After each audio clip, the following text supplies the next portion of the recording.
kind of fuzzy, which my camera is not good at all. It's from the Apple Pro and it sucks. We're live now. Hey, y'all, Terry and I were having a discussion because my other laptop messed up. So I had to switch out really quickly. So I apologize, but welcome to Disrupt Your Now. This show is for entrepreneurs who either own a business and want to shake things up, or they're thinking about starting a business and they want to make sure that when they do start it, it fits the lifestyle that they want to lead. So tonight, our guest is Terry Lohrbeer. She is the host, founder of Kickass Boomers podcast, which is an awesome podcast. And she is also a realtor, and she is in her 70s, y'all. And what, you just started doing your podcast 2 years ago, right, Terry? Not quite 2 years. Not quite. So look, y'all, Terry is an inspiration. If you're sitting there going, oh, I want to do whatever, but you're too whatever to do it. Right. Watch this episode, listen to this episode with Terry and get inspired. Terry, welcome to the show. Thank you. I'm happy to be here. This is exciting. This is my first Facebook Live. Well, yay! I've never done one myself. A lot of realtors do them, but I haven't. And I haven't done one for my podcast yet either. So. Oh, okay. Well, last week, my guest, it was also his first live. So that was pretty cool. There you go. All right, so tell everybody about your background and how you got to where you are today, and then we're gonna get into it more. Okay, so I've been married 50 years. Oh my gosh, long time. And I had 4 children very quickly, like within 5.5 years, 4 kids. So I always did part-time jobs, most of them sales. So then later on, when my kids were out of college on their own, I went into real estate. So I was 55 when I went into real estate. Wow. Now, I had been in sales. I sold cell phones, car phones. We used to call them car phones when they were huge blocks. Oh, yeah. We had the big bag phones. Oh, yes. Yeah. I was selling them when they were like that. So years ago. But eventually I went into real estate. I always liked it. And I thought I'd like to give it a try. And finally I said, you're 55. You better try it now. There's no time to waste. So I did. Got my went to school, got my license, and I did real estate for, it's 17 years now. But about a year ago, I thought, I don't want to be that 80-year-old realtor trying to climb the steps to show the house. That's not me. Don't want to do it. So I want to pivot. And I started thinking about what do I want to do? And in 2017, I think it was, I was diagnosed with cancer. I had lymphoma. So right before I was diagnosed, I used to walk. I'd walk for an hour. I put my headphones on and listen to podcasts. And I loved it. I just got so in love with podcasts. Then when I was down and out with my cancer, I was listening to even more because you couldn't do much of anything. I was so tired, so wiped out. So went through my chemo, got rid of that. I was still doing real estate, mind you, part-time during that whole time. Oh my gosh. One time I was sitting in the chemo chair and my clients texted me, and I just, she didn't know. I didn't tell any of my clients that I had cancer. So she had no idea. So I would just text her back. And, when I had to take people out, I put a wig on so they wouldn't know, and just kept working, and kept listening to podcasts. And then the more I thought about it, I thought, you know what? I could do this. I love to talk. This is great. I could definitely do this. So I just kept thinking about it. And I used to listen to John Lee Dumas, his, what's it called now? I forget. Entrepreneur on Fire. Yeah. He used to do a daily podcast, which, oh my God, that is so much work. I don't know how he did that, but he did a daily one for years. And so he had courses you could take to learn how to do a podcast and how to set up your equipment, what equipment you need. So I studied with him for like a year. And finally I said, you know what? You just have to get out there and start. You can't, that's right. You can study forever. There's just always something to study. And I said, I got out there with very few people lined up. And that's the scary part, because in the beginning, you just have to talk to your family, your friends, like, who do I know that might want to be on my podcast? And it was very difficult in the beginning. So that was the scariest part, because you get to the end of the week and you're like, oh my gosh, I don't have a guest for next week yet. We're not even recorded yet. So it was a little hairy in the beginning, but I guess by the time I got to number 10, things were much better and I didn't have as much trouble finding guests. It still was a little bit of a struggle, but not too bad. And now if you go wind up to today, I'm up to like 75, I believe at this point, and people come to me. They want to be on my podcast. So now it's way easier. They've heard me, they've listened to it, and they all just want to be on the podcast. Yeah. A kick-ass boomer, right? That's right. That's right. And you know, there's several lessons already in what you've said. Number one, look, hey y'all, she was 55 when she became a realtor. Right. Think of how many people are like, oh my God, I'm so old when they're 55. You know, why would, blah, blah, blah. You know, why would anybody hire me, or I'm too old to do this? So 55 when she started it. And then when she was almost 70, she's like, wait a minute, I think I want to be a podcaster. So the lesson, the overall lesson is just do what the heck you want to do. Do it, throw it out there. And the third lesson, and then I'm going to quit talking and let you talk some more. The third lesson is it's never going to be perfect. So just start doing it. Whatever it is you want to do, just start doing it and it'll work out. Or it won't work out and then you go on to the next thing. Exactly. If it didn't work out, I would try something else. I still had some time, but it wound up that it did work out. But yeah, it's scary. And the beginning podcasts, I don't know who you are. I don't care who you are as a podcaster. The beginning ones are never good. When you're into it a year or 2 or 3 years, you'll listen to those beginning ones. You'll go, oh my gosh, I sounded terrible. But guess what? You started and you did it. That's the important thing. You know, you can't let fear stop you from doing what you want to do. And I kept thinking, well, I'm only getting older. If I don't start now, when will I start? Am I going to wait till I'm 80 or 90 and wish I had? No, I'm not going to do. I'm not that type of person. And I'll tell you another short story about when I was young, just so you know what kind of mentality I have. My sister and I were supposed to go to Germany and live there for a year because my sister was a singer and my parents kept saying, look, you can go to Germany. They love American singers. You'll get lots of jobs over there. So I bought my ticket. I quit my job. I was a hairdresser at the time, quit my job. I'm ready to get on the plane. A week before, my sister goes, I'm not going. I went, what do you mean you're not going? I changed my mind. I'm not going. She just chicken out. Well, she didn't exactly chicken out. She was dating a guy and he said to her, if you go over there, we're done. And so they had planned on getting married at some point. So she stayed for him and it worked out. They've also been married 50 years. Oh, well, good. I was going to say, when they did break up 6 months later. No. So it worked out. It was worth it. Yeah. But back in those days, this was 71 when I did that. You had to write letters to people so that you couldn't pick up the phone. It was very, very expensive to make a long distance phone call. So you would write letters back and forth. So my grandmother, who was from Germany, was writing to her friends and setting up a place for me to stay until I found a job. So all the letters were written. The people were ready to pick me up. There was no backing out. You couldn't say, I'm not going, because how are you going to get hold of them? I guess we could have made one quick long distance call. She's not coming. Bye.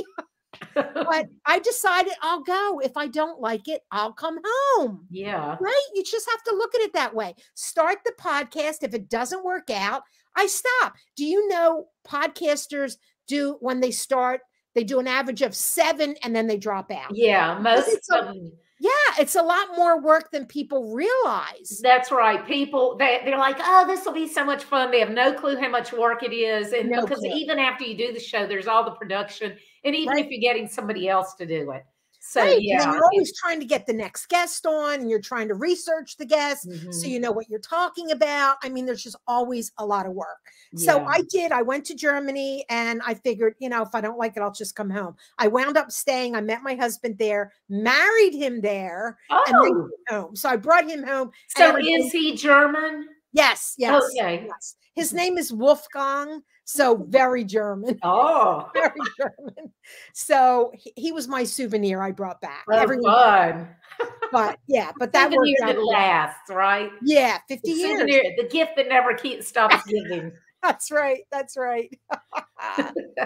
So I mean, I'm always like, just start it if you can. Like when I was younger, I wanted to be an inspirational speaker, but that was difficult because you needed a lot of money to get started. I had 4 kids in college because they were years apart. So I had 4 in at the same time. Wow. So when are you going to take money out of there and start a business? It's not going to happen. So it didn't happen then. And then my husband wanted to open up an interior design shop. So I did that with him. I decided, well, I'll help you with that. And then after he retired from that, I said, it's my turn. I'd rather be doing a podcast. So here I am. That's awesome though. And so now you've been doing it almost 2 years, right? Almost 2 years. Yep. I started in October 16, 2020. And October 16th is my mother's birthday. She passed away years ago, but I wanted to honor her by doing it starting on her birthday. So that's what I did. That's nice. I started mine in, I don't remember exactly when, during COVID. It was 2020, but I don't remember. I think it was May or June, I believe. I don't know, something like that. But we've been doing it about the same time. I did take a little sabbatical when I was finishing writing my book, because I realized I was using the show as a way to procrastinate some of the work on the book. So I took a sabbatical for about 2 months on it. Yeah. So tell us about the show now. So you've got almost 80 episodes and you've had all kinds of guests, right? All kinds of guests. I mean, I interview a lot of authors. One of my big ones was Bobby Rydell. For those of you who know him from, you know, he was a teen heartthrob when we were young, when I was young, not for you as much, but when I was young. So, and he grew up in South Philly, which is not far from where I am. I'm in Doylestown, Pennsylvania, which is like 45 minutes north of Philadelphia, and then South Philly is south. So I was very familiar with South Philly. So for that reason alone, I wanted to interview him. But then he also made the movie Bye Bye Birdie. Oh, he yeah. was in that, and he had a big part. So even a lot of younger people know that movie. So he's pretty well known, and he is still performing. I just got an email today saying he has a gig coming up in Atlantic City in June. So I'm planning on going down for that. If I'm still up here, I think I'll probably still be here. So I'm planning on going to see him for that. Awesome. That'll be fun. And so y'all have never met in person, right? No, we just did a Zoom call. So we're sitting side by side. And the funny thing is, he still smokes. Now, he's a singer. I would think that he would not be a smoker. I know. Or that he wouldn't be able to sing anymore if he were. And his voice is still really good, because I've heard other older singers and their voices are not good. His voice is still really good. So the smoking hasn't affected it. But when we got on the Zoom call, I said, I'm recording this Zoom call. Are you sure you want to be smoking? And he goes, yeah, I don't care. And I'm like, okay. You don't care, I don't care. I know, really, that's funny. He's like, yeah, whatever. Yeah, he goes, I need to smoke during this, so I don't care. Younger people will never. I'm 62. Well, no, 61. I'll be 62 in May. I keep making myself older. Wait a minute. No, I'm 60. I'll be 61 in May. God, you're really making yourself old. Crazy. Ooh. Yeah, I'm 60. But what I was going to say, younger people, it blows their mind because they can't imagine just people smoking everywhere. Everywhere you are, it's smoke. It's like, you know, thick smoke in the air. And, you know, when you're riding in the car, the windows are up and people are smoking. And I was in a sales room once, a very small room. We were all sitting around this table and they were smoking, and the whole room was so full of smoke. I was like ready to die. It was awful, but that was just normal back then. And this was maybe in the 80s. Yeah. I was in that sales room and I'm like, oh my gosh, I can't believe it. Unbelievable. Yeah. But probably in the 80s is probably when it first really started getting more so that people really started not smoking as much. But the show Mad Men, it's funny because it's like watching that, it's like, whoa, I'd forgotten, you know, how it's cigarettes everywhere, you know. But if you look at a lot of the really old movies, you see the stars smoking, which, you know, freaks me out sometimes. I'm like, look at that. Jimmy Stewart, or like, you know, it's basically like having a drink in your hand. It was back then. Yeah, it was. It really was. So, whoa, sorry, I almost spilled something. I'm having a beer, and I almost spilled it. Have your beer. Don't spill it though. No. So you're doing the podcast now. You're Yep. still a realtor, but you alluded to the fact that you might not still be there. And I know why, but do you want to share with the audience what your next steps are? I've been here in Bucks County my whole married life, but it's time to downsize. So I decided to move to Florida. So we are trying to get the house ready to put on the market. And, you know, with downsizing 50 years, we've got 50 years of crap. My kids have left stuff here at the house. I told them already, come and get it or it's going in the dumpster. Yeah. So, you know, but there's a lot to go through and get rid of so that we can get the house looking pretty, get it on the market, and then move to Florida. Nice. And y'all are moving to the Villages, right? That's what we're hoping, unless things change. Town. Yeah. One of my friends goes and stays there during the winter, and he's always laughing about how they have more golf carts in the Villages than they do taxis in New York City or something like that. Something like that. It's everybody has one.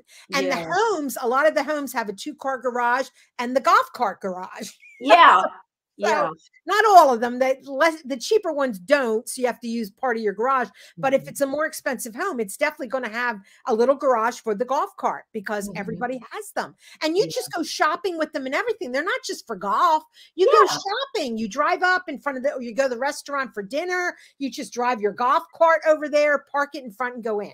So you see golf carts everywhere. Funny. And when you buy homes, sometimes the golf carts include it, which is a riot. Oh, nice. Yeah, because I guess either somebody moved or they died or whatever. And wherever they went, whether it was to the next life or the next home, they for whatever reason don't need it. Right. So well, I lived in Florida for like 15 years. My husband's a Florida native and my kids are Florida natives. So it's going to be a big adjustment for you, but you'll enjoy it. The heat in the summer. Yep. I know. Heat in the summer, I thought I was going to die my first summer. I was like, I'm used to heat, you know, not like that heat, but no, not I can definitely, that's going to be an adjustment. So I'll have to go do my walking early in the morning, like 7 o'clock or once the sun's down at night. Yeah. So I'll adjust because like up here, we adjust to the winter months when we're stuck indoors and it's cold and it's nasty. And the older you get, I don't want to go out walking if it's going to be slippery and I have a chance to fall because it's too easy to fall and break a hip or whatever. So it'll be nice in the warm weather. So even if it's too hot some days, they're the days I'll stay home with a good book, you know? Yeah. So when you move, you're not going to get your real estate license in Florida, are you? Yeah. So you're transitioning careers now. Yes, absolutely. So that's one thing that I want to talk about is because a lot of people start a business or whatever, business, fun, nonprofit, and whatever, and they're not thinking ahead to the lifestyle they want to live. They're just thinking, I want to do something different and so-and-so's doing this, so that's a good idea. And then even within that, let me do it like they're doing it.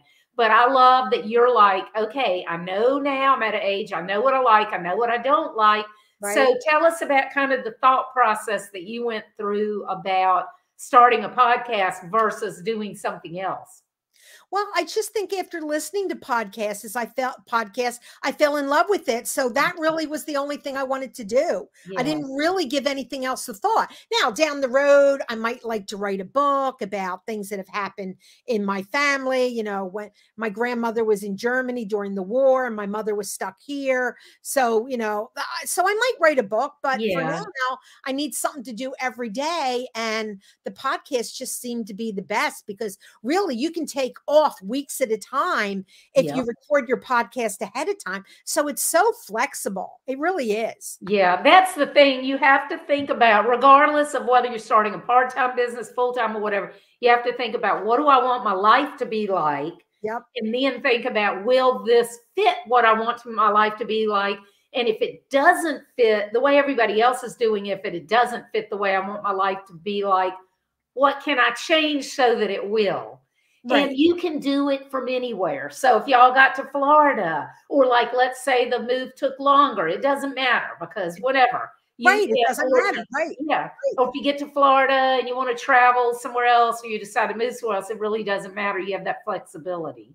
Well, I had planned on celebrating my 70th birthday in Germany because that's where I got married. And I wanted to see a lot of the relatives that are also getting older. But that couldn't happen because of COVID. So after we get settled in Florida, we will go visit family in Germany, and I can do a podcast right there. Yeah, that would be fun. Yeah, that would be real fun. So yeah, cool. It's such a flexible business. And like I said, if you know you have something coming up, like let's say I needed some kind of elective surgery, you just do your podcast ahead of time. You spend one whole week recording them all and you know, maybe having them edited so everything's ready to go. So you can just have your surgery and recuperate and not worry about it, and then bounce right back in when you're done. It's really flexible doing podcasts.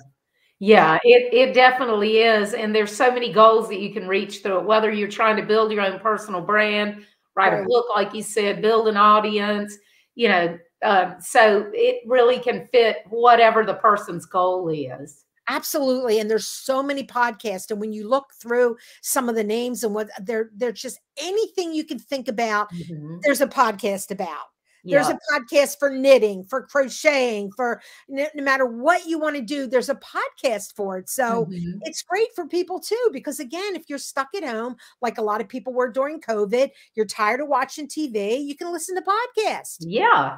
So and it's funny because I listen to them a lot. I listen when I mow grass, and I'll be like, oh, I'm going to listen to another episode. And then I'm so into it. I'll listen to another. Before I know it, I'll have mowed for hours. One day I mowed for 9 miles while I was listening to podcasts. Oh my gosh. Oh my gosh. But you know, it's like, and usually I listen to business ones just because entrepreneurial ones, just because I'm weird.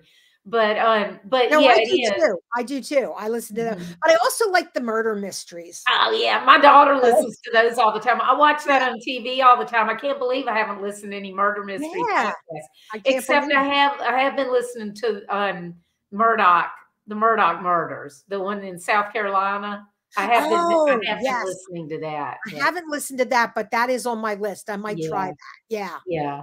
So what are your visions for the podcast? Right now, you're like building up the basis, building up the audience, or what are you planning to do business-wise with it? Well, once I get down to Florida, I want to find a way to monetize it. And I'll do that either through affiliate marketing, but you've got to have an audience first. So the first thing is build your audience and build your email list. But once you've done that, then I will work on monetizing either through affiliates, or I envision like having my own coffee mug with my little Kickass Boomer logo on it, t-shirts. There's already been people that have asked me, do you have t-shirts yet? And I go, not yet, but I'm working on it. I'm also thinking about some kind of a journal that people can write in and have little headings to kind of help them figure out what they want to write about that day. So I have a lot of products in my head down the road, and then speaking engagements. Why not? There's lots of conferences on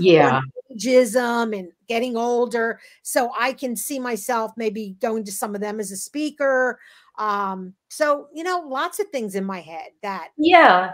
It basically, it's up to your imagination. What do you want to do? Figure out what you want to do. And then there's a way that a podcast can be the entree into you doing that. Absolutely. And then of course I'll write a book, and one of the first books I'll probably do is I'll write a chapter, and then I will pick maybe 8 to 10 of my wonderful guests. And I've had so many, it'll be hard to pick 8 to 10, but have them each write a chapter about their journey and what they've done. And then that will be the book. So that will be something. But again, right now there's no time with real estate and moving. But once I'm settled in Florida, I'll have more time available. And that will be my first product. That'll be the first thing I do. The book. The book. Yes. Yeah. Nice. Okay, cool. Yeah. And you're still in real estate. And I know you said that the market is hot as fire up there, like it is everywhere else. Absolutely. There's no inventory. I feel really bad for buyers who need to buy. There's just not enough homes for them to buy. It's really heartbreaking. First-time home buyers, they just can't get anything. And other people, like if you have to move across the country to a new state, there's nothing to buy. And rentals aren't any easier. So no, they're not.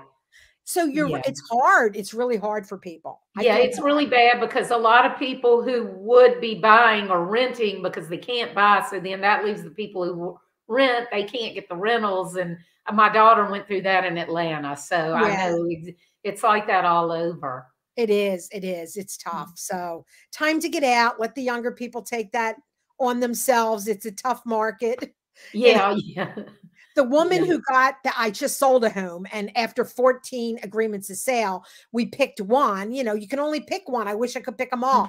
But the buyer, when the agent called her, cried on the phone. She was so happy. She So couldn't believe she got yeah. it. Yeah, yeah. She was so excited. Yeah. Wow, that's Yeah. amazing. And y'all had 14 offers on this 14 house that was offers. just listed, right? Yeah, yeah, absolutely. It was on the market. We kept it on for like 3 or 4 days so that enough people could go through. We wound up having 70 agents bring their buyers through.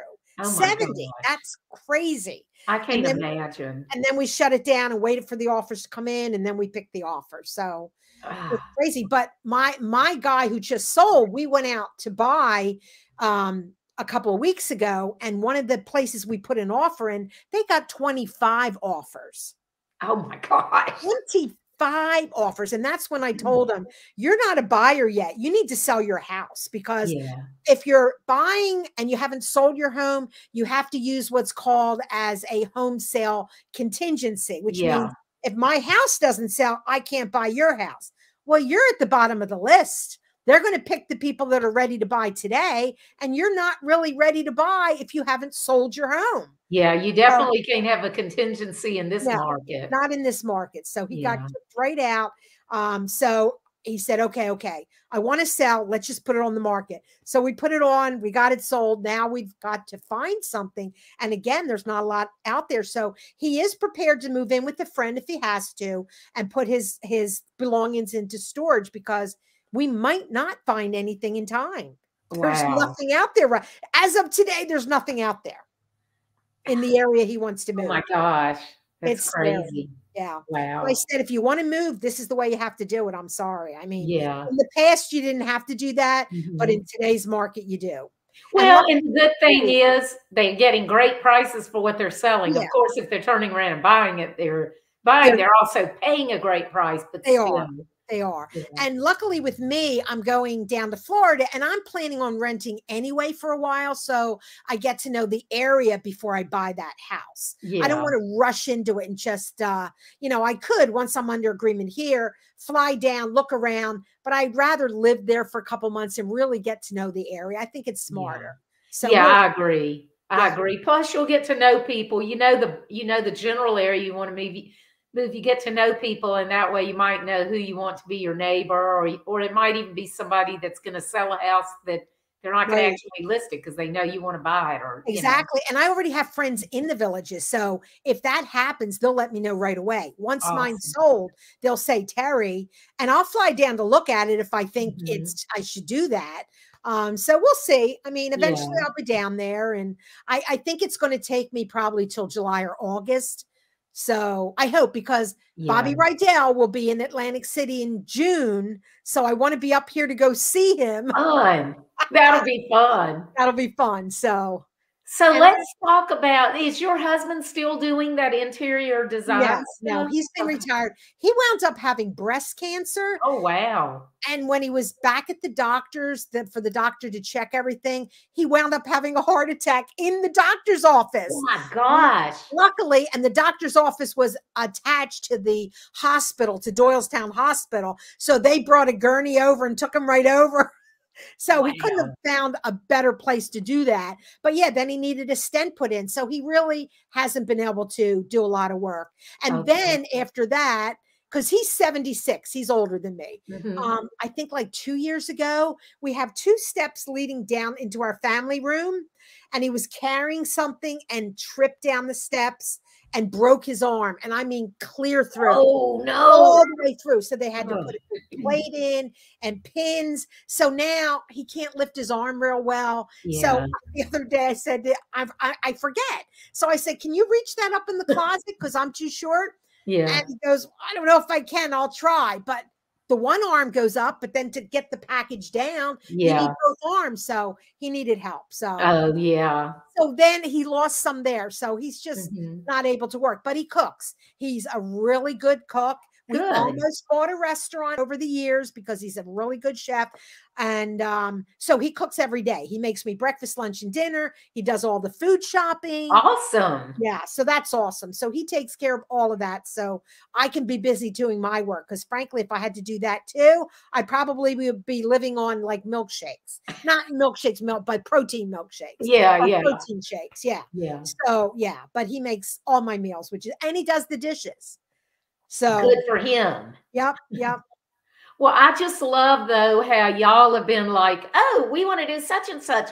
Let's do it. So let's talk about that, because there's so many people who live their whole life and all they're doing is checking off the boxes of what they're supposed to do. Okay, go to my job every day, 9 to 5 or whatever. I'm supposed to do this, supposed to do that.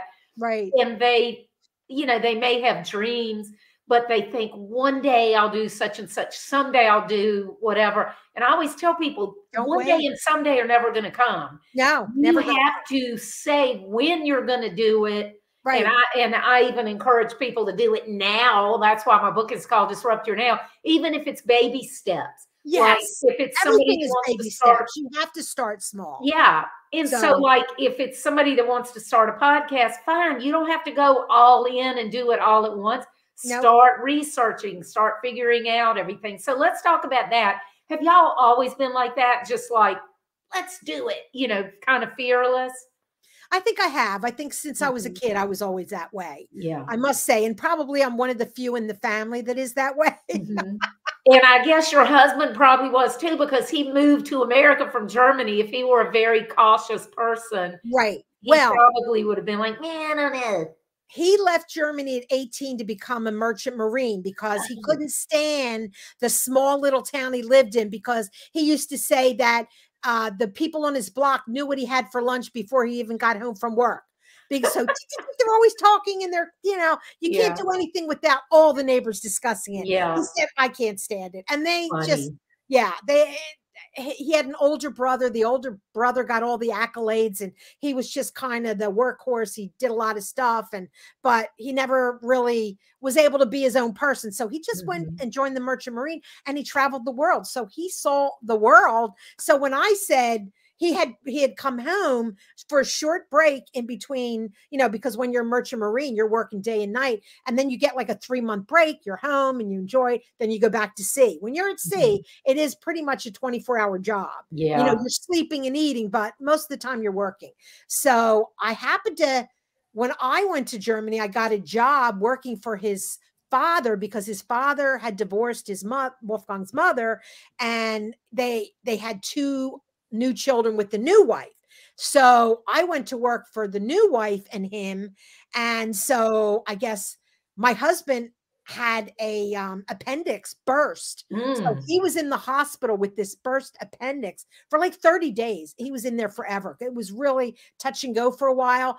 But his father went to visit him in the hospital. And he said, whenever you're done, you got to come and talk to this American girl, because she's not understanding what we're telling her. Because mind you, I went to Germany not speaking German. Yeah. So I'm working in the household with 2 little kids, not speaking the language. I had my little dictionary and I would look things up, and kids are great. They help you and they figure things out. But his father and his new wife, she would want me to fix dinner, and I couldn't read the directions on the packages she gave me. It's like, I can't fix dinner. So, they may do. They would have loved that I fixed dinner, but I was basically there for the kids. So I took care of the kids, had a lot of fun, but that's how we met. Because he came to tell me what my duties were, because they were having trouble communicating. I didn't speak any German. So that's funny. It was different. It was different. And then his father said, you're not allowed to date anyone who works for me, because his father had a data processing company on the 1st floor, and then he lived on the 3rd floor. So there were lots of young women down there. Wow. So that was the rule. So even though I worked up in the household, it was like, no, you don't date anyone that works for me. So I quit so that we could you show them, right?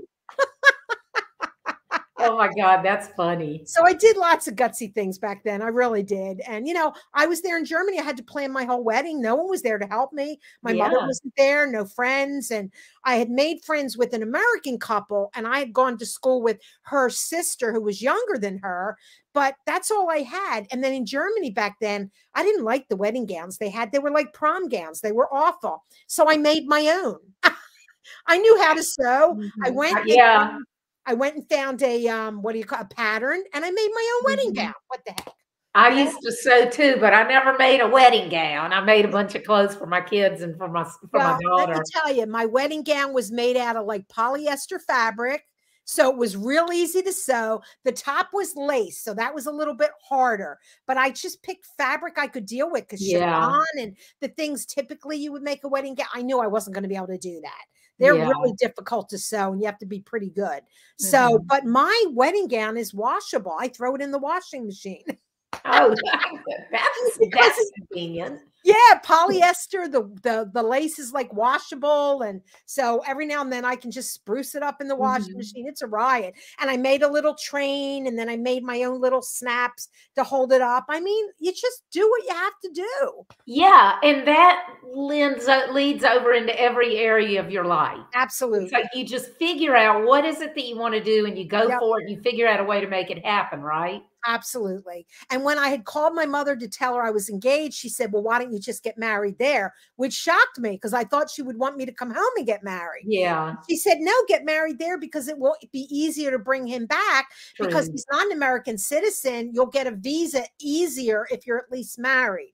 Yeah. So that is what we did. And my grandmother and my aunt happened to be coming over to visit during the time I had the wedding plan. So they were there, but my parents couldn't come. So my mother and father weren't there. Two sisters flew over. So I had two sisters, my grandmother and my aunt at the wedding. Wow. Yeah. Yeah. It was funny. Aww. It was great. You know, I would have rather been home with all of my family, but you know, sometimes you just have to do things differently. And we got married in this little church that was like 800 BC. Wow. So really, really old little quaint church. So, you know, I got to do things that other people didn't get to do. My sister lived in Germany a few years, and she lived in a tiny little village. Was it Wiesbaden? I'm not sure. I've heard of Wiesbaden. I don't think that's real little. Okay, must not be the one then, because she worked in one. She worked in one for the army, and then she lived in another one, this tiny little village. And we went over to visit. It was really pretty. Yeah. Yeah. Well, my family comes from Germany. Like I said, my grandmother came from Germany. She was in Germany during the war. So I have family members from the Black Forest, and we still keep in touch with them. They live in a little town called Dorbach, and that is a little town. It's a very little town.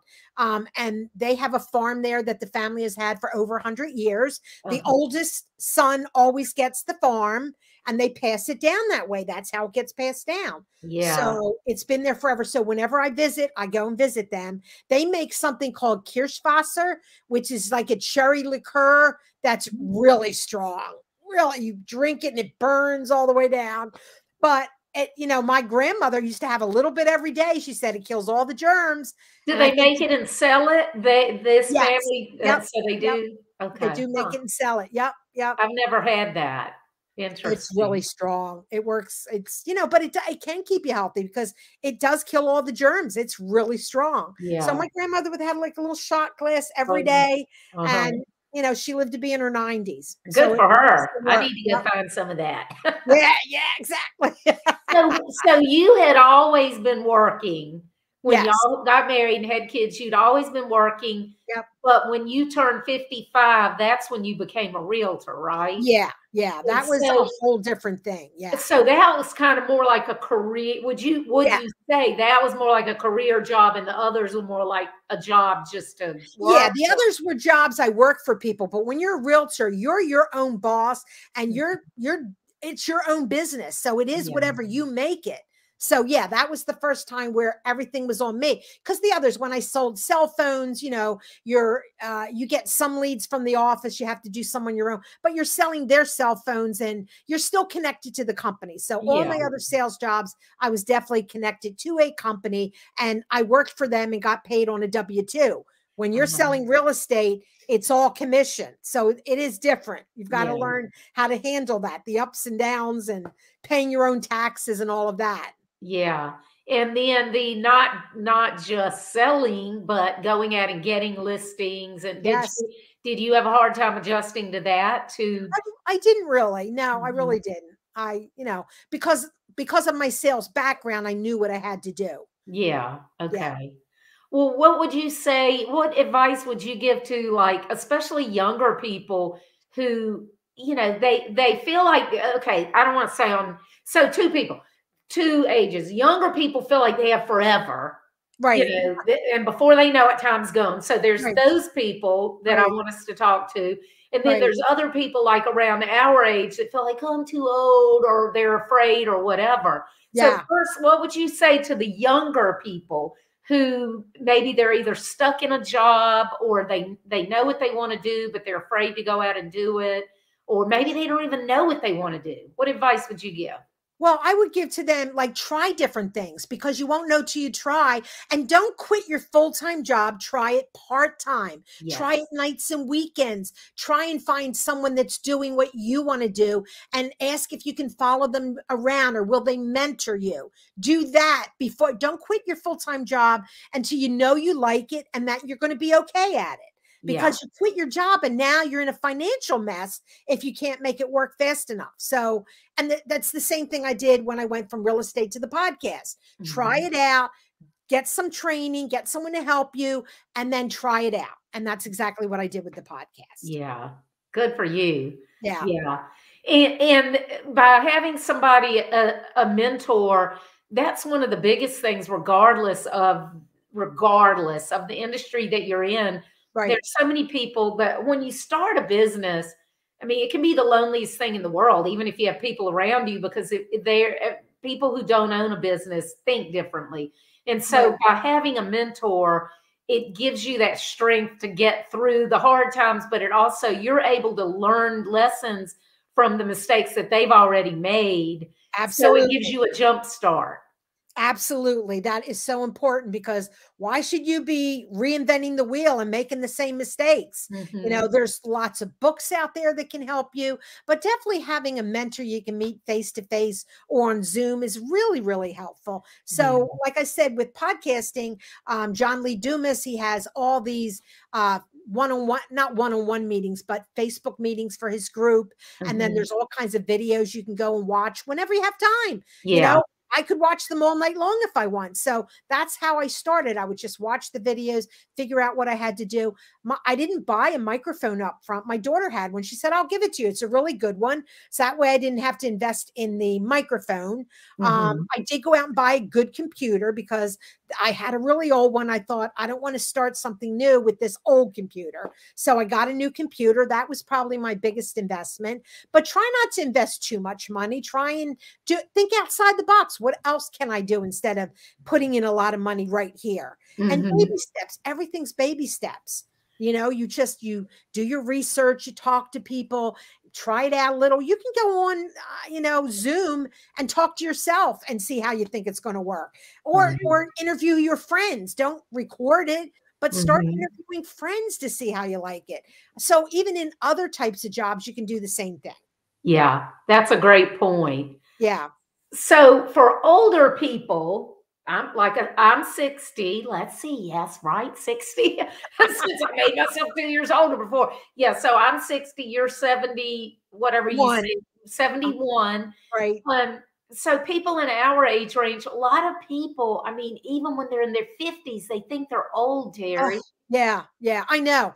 The funniest thing is, when I was in my 30s, I worked with this group through my church, helping older people find jobs. And I'm sure they thought, who is this 30-year-old? Who does she think she is? But I was trying to help, and they gave me a curriculum to kind of study and talk. So I knew even back then how hard it was. When you reach 50, it can be very difficult to get a job. Yeah. So you do have to think outside the box. And sometimes you create your own job. You know, there's ways of doing that. Like, what is the woman who did My Big Fat Greek Wedding? She wasn't able to get any roles because she was a little heavier. So she created her own role, was playing it at a little theater. Lo and behold, was it Tom Hanks and his wife that came in and Oh, saw I didn't know her? that. Yeah, and saw her and said, "Oh my God, this is a movie." So, I mean, start whatever it is you want, just do it. Yeah, and that brings up a great point. You never know who is watching you and who sees No, you. So, like on social media, people will be like, nobody ever likes my stuff. Nobody ever comments, whatever. Just keep getting on there. Well, right. and especially keep getting on and commenting on other people's stuff and Yes, sharing other people's stuff. And then yes, that way, you're getting in other people's sandboxes and right, they're going to be more likely to come and look at your stuff. right, So, but most people who, for example, are on social media, they're following, they're watching, and you have no idea because they don't comment, they right, don't. And the same thing with your podcast, you don't have any idea who might be listening. That could even right. be somebody that owns a business and wants to be an advertiser or something someday, Absolutely. or has a book deal for you or speaking. You just don't ever know. You never know where it's going to go. So that's why in the beginning, I tried not to look at how many downloads. I was just doing my thing. Yeah. Don't worry about the world listening or whatever. I figured I know I'm going to have to finance this myself for a year or two, and I'm okay with that. But at Yeah. some point, I really believe it's going to just blossom. And Yeah. all of a sudden, it's just going to be bigger, maybe bigger than I want. It could. Yeah. So you just keep putting things out there and the universe will respond. But if you're sitting at home being afraid, you don't have a chance in hell. You've got to be doing things. And, you know, like creative people, they have to constantly be working on doing things because people aren't paying attention to them. Like the Yeah. woman from my big fat Greek wedding, she just went out there and said, I'm just going to do this. Now, my niece, when she was like in high school, she was probably 16, 17 years old. She decided she wanted to do the play Rent at her high school. So she had to do everything herself because she just decided she wanted to do it. So she had to rent the school for the weekend in order to have the show. She had to buy the scripts because you don't get those scripts for free. She had to get all the actors and actresses. She had to direct it. She had to do everything. This is a high school kid. Wow. She did phenomenal. She did great. So I don't care what it is you want to do, get out there and do it. And you know what? There's so many plays that you can do. Like if you're an older person that always wanted to be on this stage and never had the chance, get a little group together and find a little play that you can do at your senior citizen center. That's a good Start idea. there and then go from there. And there's lots of really interesting plays out there that you can buy pretty cheap, get the whole script and just do it. You won't know until you try. Yeah, and just do something. Stop Anything. sitting around and whining or complaining or dreaming, Yes. and at least try. At least do Yes. something. If you sit on the couch, you will guarantee to not have that many years. If you keep working, you will live much longer, much longer. And we've seen that in the past. So many of the men years ago that I knew that one was a relative that had a restaurant for years and years and years. He sold the restaurant. He was dead within 2 years because his whole identity was wrapped around the restaurant. He didn't plan on doing anything else. So, you know, you've got to plan ahead. Well, what am I going to do when I stop this? Because people who are driven, that work a lot of hours, they need something to do. They're not going to sit on the couch and watch TV.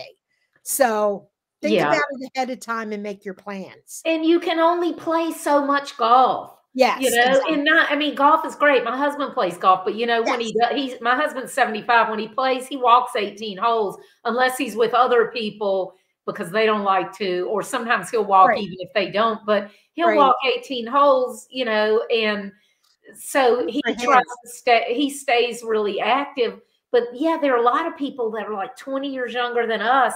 I'm like, I know people in their 30s that can't walk 18 holes of golf. Oh, I know. You know? I know. It's terrible. Yep. Yeah. So you have to take charge of your life and and that's the thing, not to say on to younger people, they're probably like, oh, just old women. Look, this is the only life you get.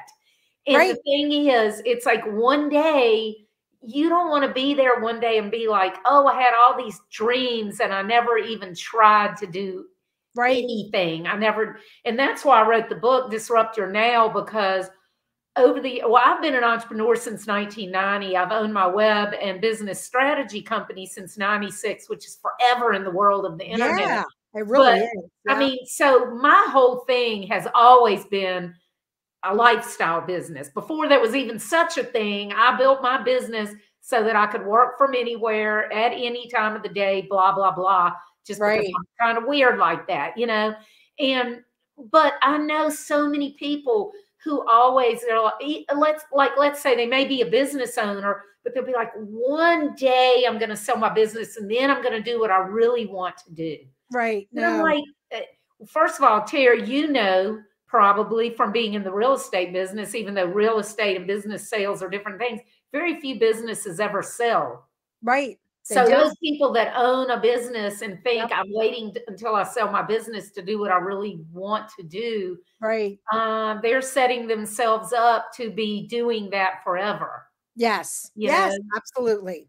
Yeah. Absolutely. And so I'm really into, I don't mean like telling people to be irresponsible or rash or anything, but if there's something that you're really interested in doing, go learn about it, figure it out, and play around with it and see if you like it, because even if you don't like it, it teaches you more about what you like and what you don't like. Yes. Yes, it's that one step forward, baby steps, baby steps.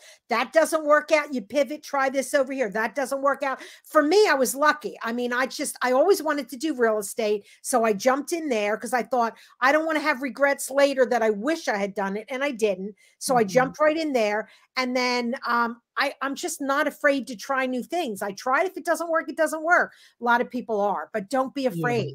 You know, people are afraid of failure. Yeah. I'm more afraid of boredom. Like, I don't care if I fail, you know. Right. And I mean, not that you want to fail, but that's also how you learn. If you learning. Yes, it's learning. Yep. Yeah, if you never fail, you never learn. Yes, yes. My friend, when her grandson graduated from high school, it was during COVID, so they couldn't have any big celebration or anything. So she said, you know, everyone send in a little postcard with your words of wisdom for him. So my words of wisdom were fail forward. Just keep failing till you get it. Everybody fails. I don't care. All the top people have failed more than they've been successful. Yeah. But you've got to fail to get to success. Like basketball players, how many shots do they get in the hoop during the game? Not that many, but it's enough to win the game. I mean, I think we don't think a lot about those kind of cases where there's the baseball people. How many hits do they have? The most successful ones don't hit more than they do. It's crazy. Right. And we need to take that to heart in business too. Just try it. If it doesn't work, say, well, it didn't work. Now I'm going over here. People are afraid, they're embarrassed. No, I don't worry about that. I'm like that. And the thing is, most people who are successful in business have failed in so many different things. You just never knew it because you didn't know who they were. Absolutely. And then all of a sudden you think that they're an overnight success and you haven't seen all the failures and all the people laughing at them along the way. Because you know, the idea is everybody always laughs at you until you succeed, and then they want to brag that they knew you the whole time, you know? Yeah, and they want to be your best friend, and it's like, where were you when I needed you? Yeah. No, you never want to be on your deathbed and saying, I wish I had. Yeah. You know, I don't want to be there. I want to make sure I do. Now, the other thing I want to mention is God said he gave us all talents. And the one person had buried it in the ground. The others took their talents out and multiplied them. But the one person thought, well, I'm going to bury it so that I don't lose it. That wasn't what God wanted. Yeah. He wants you to use your talents and he will help you. So if you're burying and you're not using your talents, shame on you. That's a great point. That's a great point. And one of my friends, Frederick Douglass Bussey, has a great book called Breaking Orbit.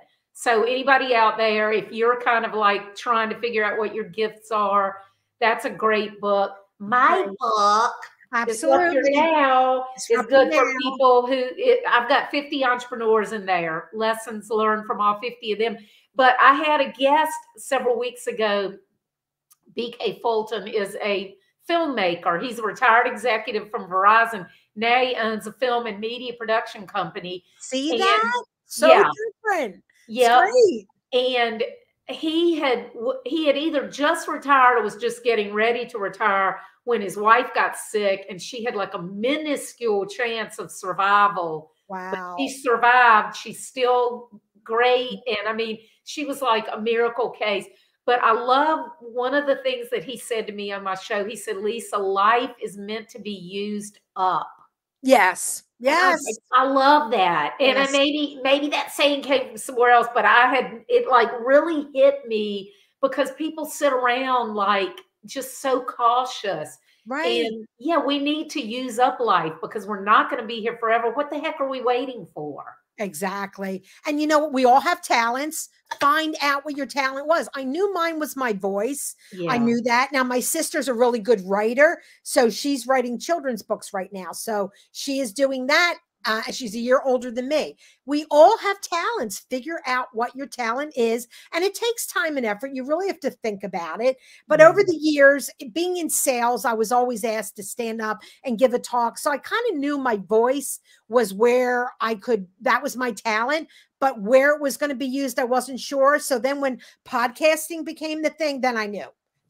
But we all have talents. Find your talent and use it, because if you don't, it won't be pretty. You'll get to heaven and God will say, you didn't use that talent I gave you. Yeah. Well, and you know, like there are some people that are maybe interested in a specific industry and they think, oh, I could never do whatever. That's fine. Figure out a way. Like, let's say I'm just going to throw something out. Oh, I would love to be a home builder, but I can never be a home builder because I don't have all the whatever. Right. There are so many ways that if somebody wants to be in that industry, there's so many ways that they could find a little niche to be in it, that they don't have to actually be building the home. They could be, whether it's podcasts or whether it's home tours or creating videos for the home builders. Staging for homes. Yeah, I mean, that one industry literally is full of industries built within the industry. So that's one thing. And that's the other thing I want to say about podcasts. The one thing my mentor kept saying, and he says is to everyone, is niche down as low as you can get. You want to get a very niche market, because you'll be different and people looking for that will gravitate to you. If you, and everyone wants, oh, I want as many listeners as possible. So they want to open it up and then they get nobody. You really, like, yours is all about business and disrupting, and mine is about baby boomers, inspiration and motivation. So the more you can make it a smaller niche, the better.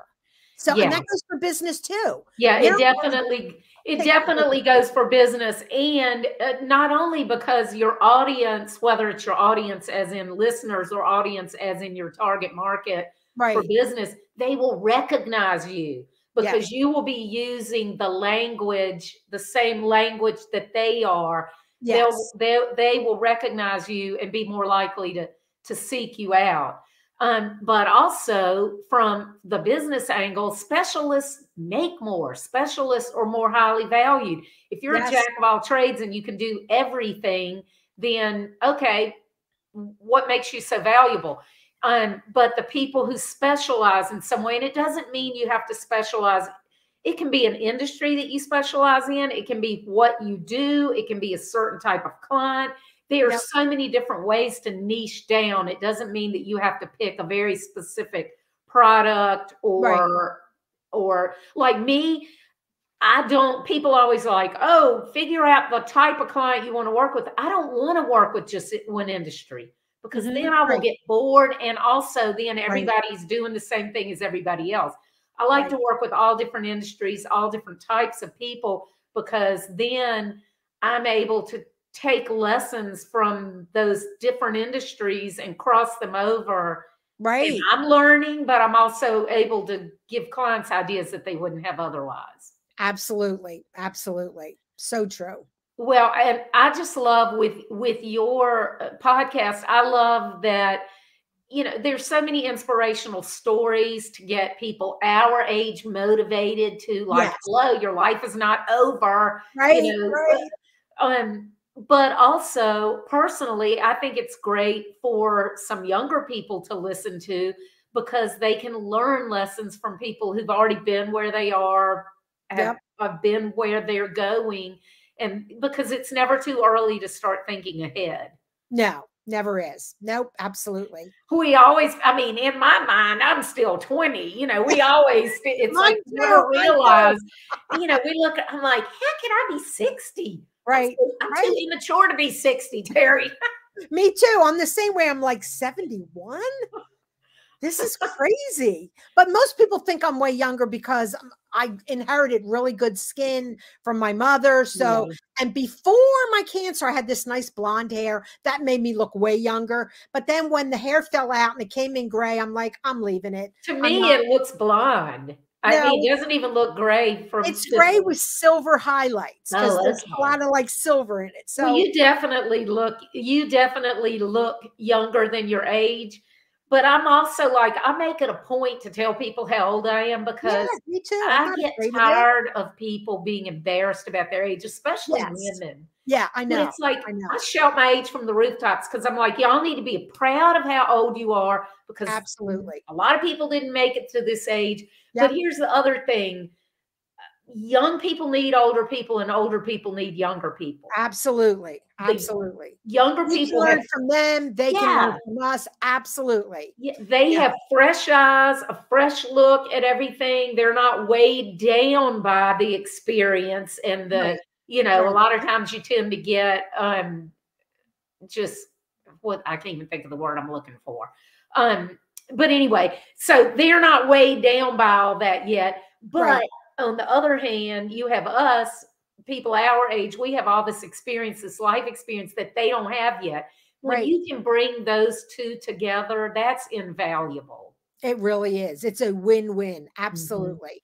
And I talk about that a lot on my podcast too, that we should all be making friends in every age group. Yes. Because if you only stick with people your age and you get to be 80 and 90, they're all dying off and now you have no friends. Really? And then it will affect. That happened to my aunt. She's 95 now. Around 3 years ago, most of her friends either died or had to move away, go into homes, and she started deteriorating because they were keeping her young.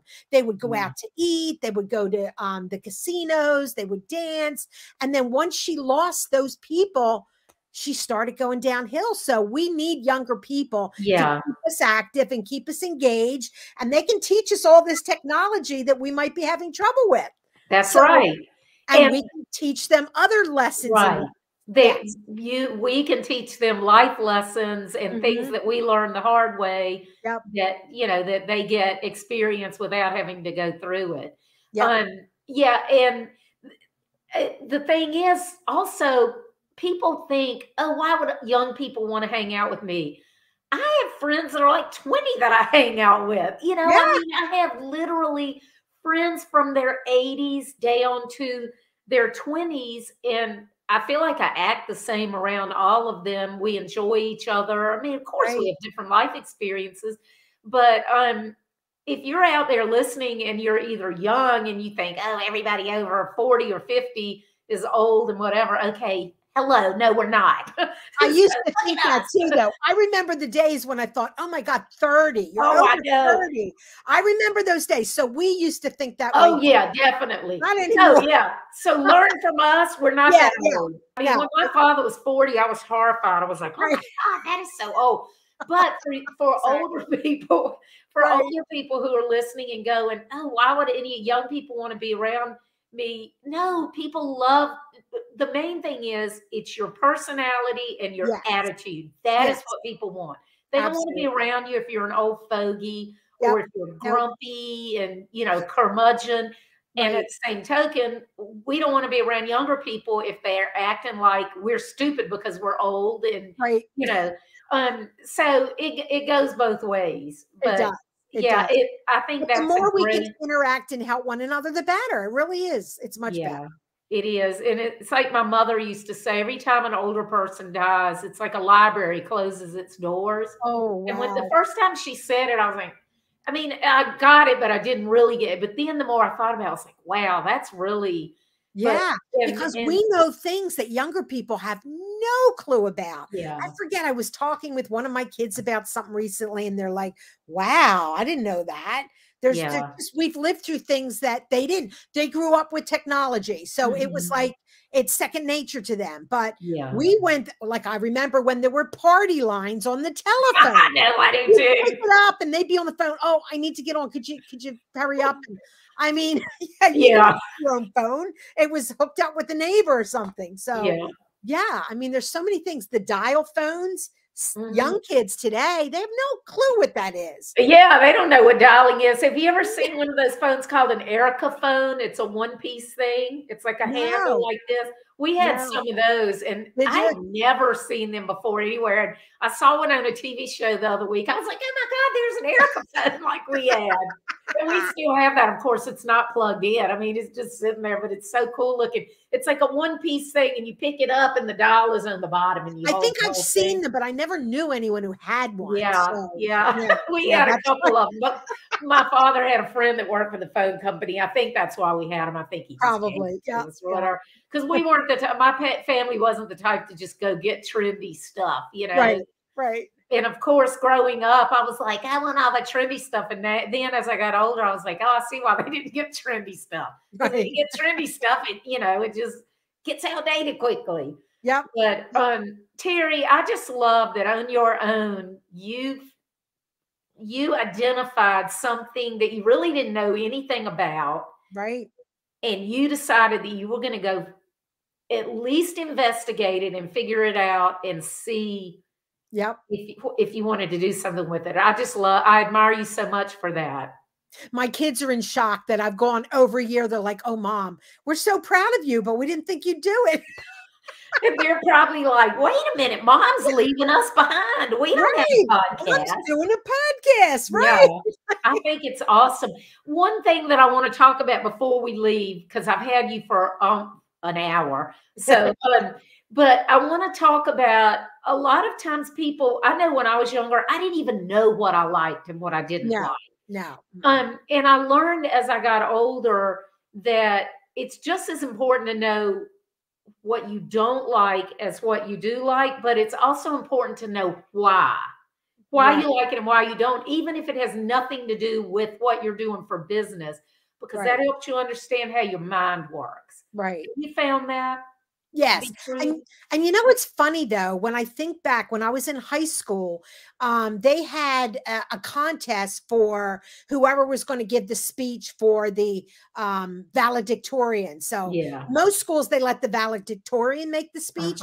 In our school, they didn't. They had a contest. They wanted a good speaker. And then I guess you would write it yourself and you would give it. So I entered that contest. So I guess I always liked speaking. Yeah. So, and I was up in the finalists. I didn't win, but I made it up into the maybe final 5, which is pretty amazing. I came from a very poor family. We didn't have a lot. We didn't have a lot of contacts. I didn't have a lot of people to look up to. So I kind of did a lot of that stuff on my own, but I was able to get up into that final group of people. Oh. So that's cool. Has always been in me somehow. Yeah. That's really cool.